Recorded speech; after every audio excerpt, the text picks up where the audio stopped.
أعزائي المشاهدين، ومن على ضفاف خليج السويس بمحافظة السويس، بيسعدنا النهارده وبيشرفنا ان تكون معانا شاعرة مصرية، وقبل ما تكون شاعرة مصرية بنت مصرية جدعة، بنت مصرية ب50 راجل. النهارده جاية تزور السويس، جاية تزور متحف حربي، جاية تشوف ميدان الشهداء، جاية تسمع سمسمية. النهارده ما شربتش من نيلها، جربت تغني لها، ونجمتنا اللي احنا كلنا بنعتبرها في موجوده معانا في كل بيت، اختنا الكبيره، اختنا الصغيره، زميلتك اللي في المدرسه، زميلتك اللي في الكليه، ست الكل. معانا النهارده الفنان نور عبد الله. اهلا وسهلا، ربنا يخليك. اهلا. النهارده نور الثوريه، نور الجدعه مصريه. ما هي الست مصريه اللي في كل بيت، باختلاف كل مستوياتهم بنشوفها في نور. النهارده وانت جايه السويس حاسه بايه؟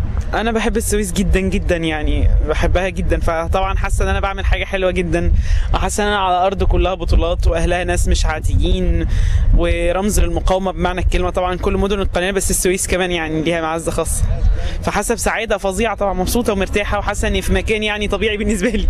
الانطباع اللي خدتيه اول ما دخلت السويس كده وشميتي هوا السويس، دي اول مره تيجي السويس؟ هو احنا اول ما دخلنا، لا دي تاني مره، كان في ندوه هنا قبل كده في قصر الثقافه، وبعدين اول ما دخلنا فدخلنا عند يعني اكتر حاجه ممكن تكون رمز او تعبر عن المقاومه او تعبر عن قيمه السويس. دخلنا المتحف بتاع الجيش وشفنا مقابر الجندي المجهول، فكان اقوى احساس ممكن يتحس هناك. يعني انت شايف الناس اللي دفعت ثمن الوقت اللي احنا عايشينه وثمن الارض اللي احنا عايشين عليها، فكان اقوى احساس انت داخل الجندي المجهول ومقابر، حاجه قويه جدا.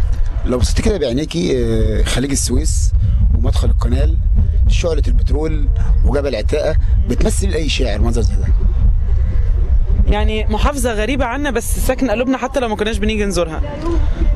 يعني محافظة قوية، محافظة مقاومة، محافظة بتعمل، يعني لما نبقى عارفين ان خلاص هيجاب من الاخر يبقى السويس هي اللي هتعمل اكشن، يعني احنا عارفين كده، فبيمثلوا لي كده، بيعبروا لي عن محافظة قوية جدا، ما يعني محافظة من اقوى محافظات مصر تقريبا، يعني بحيث انهم بيرمزوا كده. بنقول من هنا من السويس ومعانا نور عبد الله، شرفتينا وشرفت السويس. انا اللي متشرفة بيها وبكل خطوة بخطيها على ارضها، وان شاء الله نستناكي يبقى في مجال من الوقت اوسع من كده. اكيد ان شاء الله اكون سعيد.